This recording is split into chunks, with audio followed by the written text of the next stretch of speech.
Madeline. I'm majoring in biomedical engineering, and so for my Keystone project, I actually did the engineering senior design project.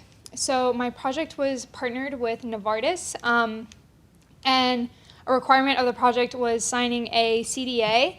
So unfortunately, I can't actually discuss the details of the project I've been working on with my group members since September.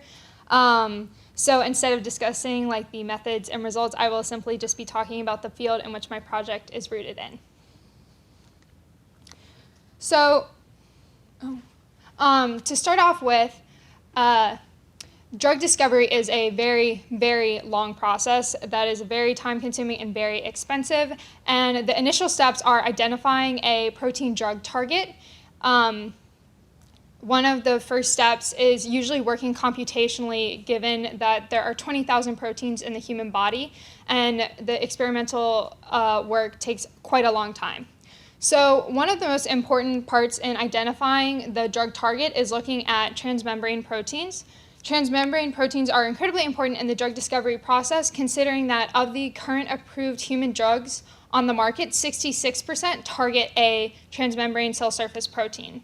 So as you can see in the figure on the left, transmembrane proteins span the entire membrane and have some portion both usually intracellular and extracellular, or inside and outside of the cell membrane.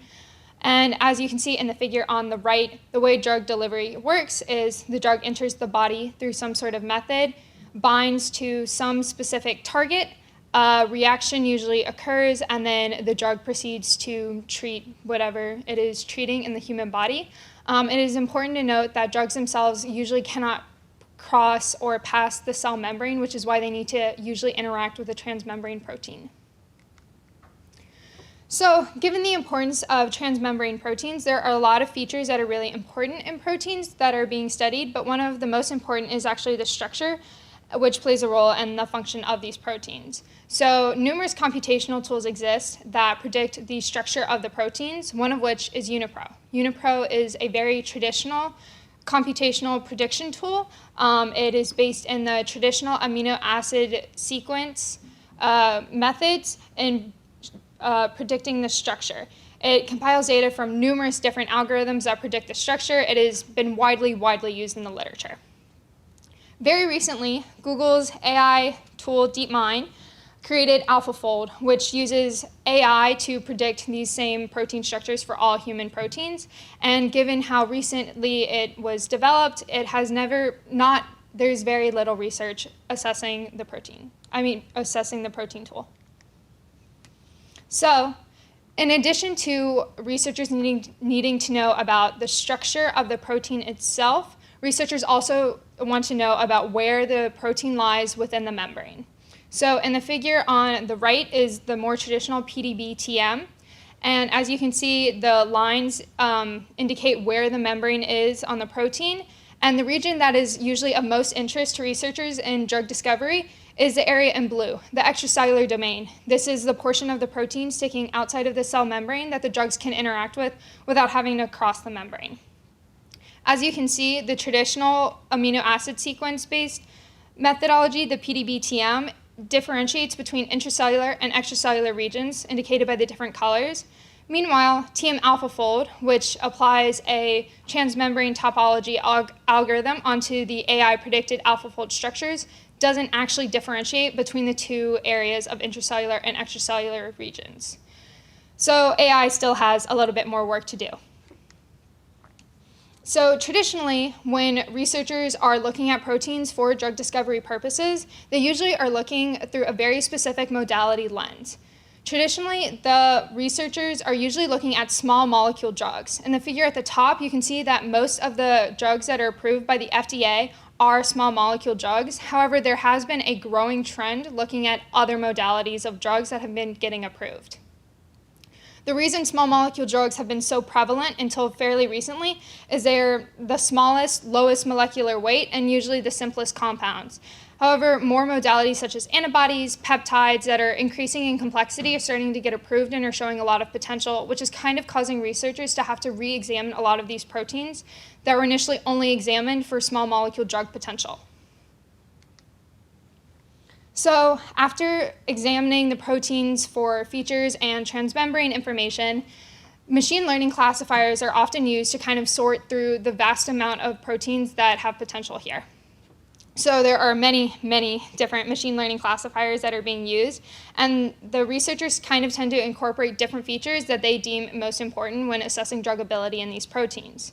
The accuracy of these classifiers widely varies, and the goal of the machine learning classifiers is to restrict the 20,000 human proteins down to a small handful that can then proceed to experimental stages.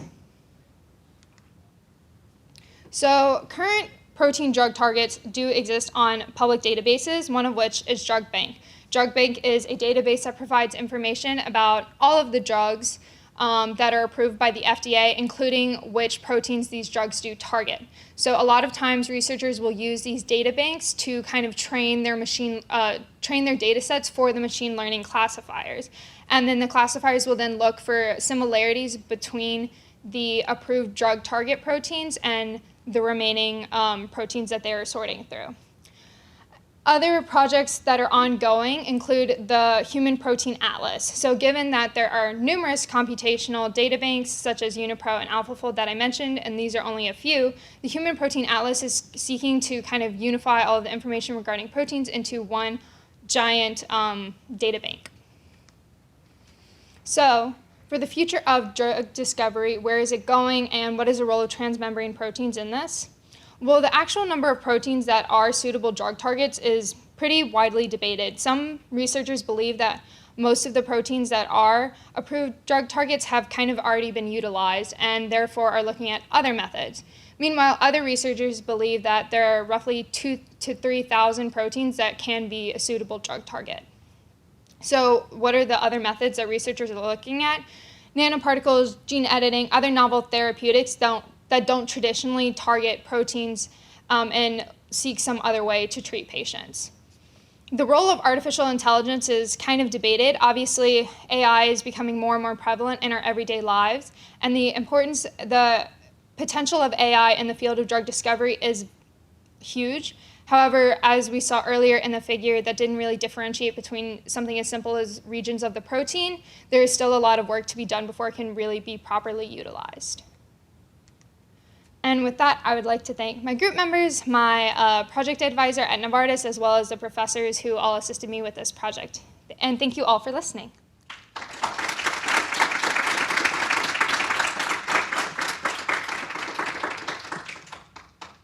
Thank you, Madeline. We'll now begin the Q&A portion.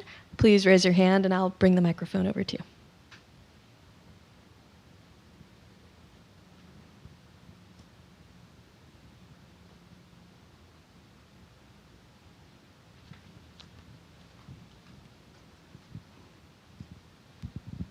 Hey, thanks for your presentation. Thanks. I was wondering if you could talk a little bit more about if you know what kind of drugs are typically used, like being used to kind of test out this AI model, or what are used in the kinds of techniques that you were talking about in your presentation. So usually, so to make sure I understand your question, you're asking like what kind of drugs are used to like interact, like for the AI models? So the AI models are like used to predict like the protein structures, and then if whether or not a protein structure actually exists, the next step is to like kind of narrow down like for a certain drug, any drug that's really trying to be created for any number of diseases really. They'll try and narrow down like the potential proteins that could interact that are affiliated with the disease, not necessarily with the specific drug. And then usually they'll like move on to the experimental stages of like either trying to identify the crystal structure of the protein or see how like the protein will interact with like if they're able to, I guess, like bind to that specific protein. So AI is much more in the like preliminary steps of like just trying to narrow down from the large pool of proteins to like a select few. I hope that answered your question. Okay.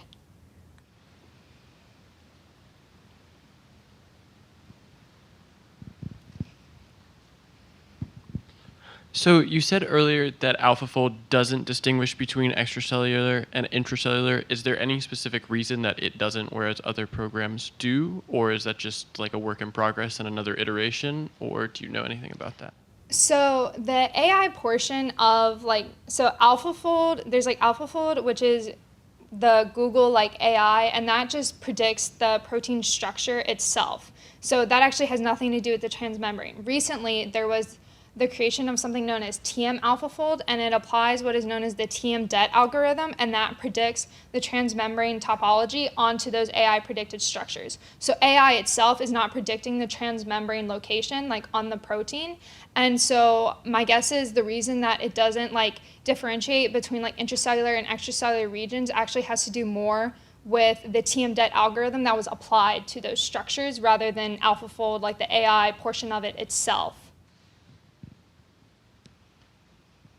We have time for 2 more questions.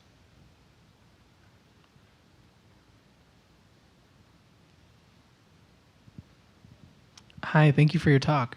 A lot of AI models today can be really biased based on the training data that is used to create them. So in your project, your field of work, are there any examples of AI being biased towards one type of like morphology or another or crystal structure? I'm not sure. I'm not from the field, but how are AI biased in your field?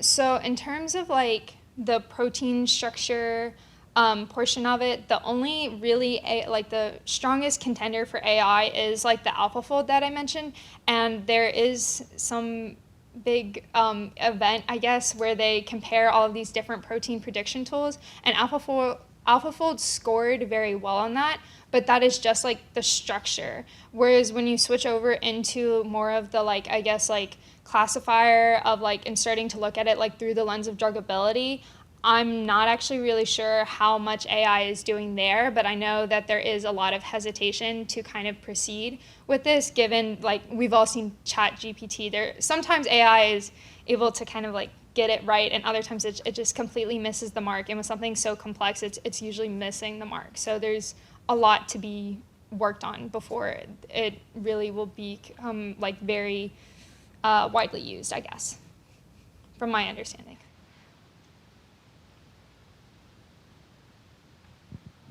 We have time for 1 more question.